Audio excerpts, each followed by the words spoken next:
Hi everyone, my name is Lex Anderson. I'm a senior associate with Sensiba. I've been with Sensiba for almost a year now. Prior to Sensiba, I was with a larger public accounting firm for almost 3 years. So I have about 4 years of experience in the SOC industry. With Sensiba, I'm primarily focused on SOC 1s.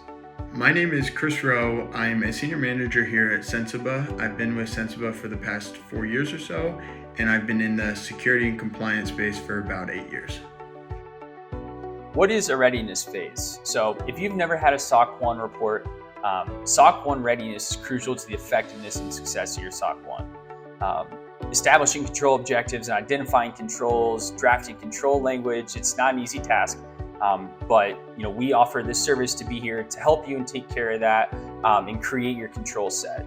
We're basically helping and ensuring that your controls are best suited and best designed for the purpose of your SOC 1.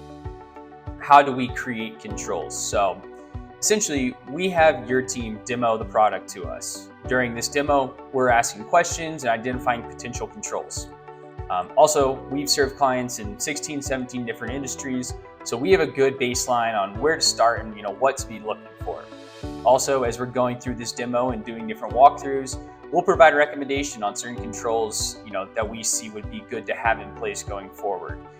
We're helping identify gaps through this process as well for future SOC 1, so you can improve your process.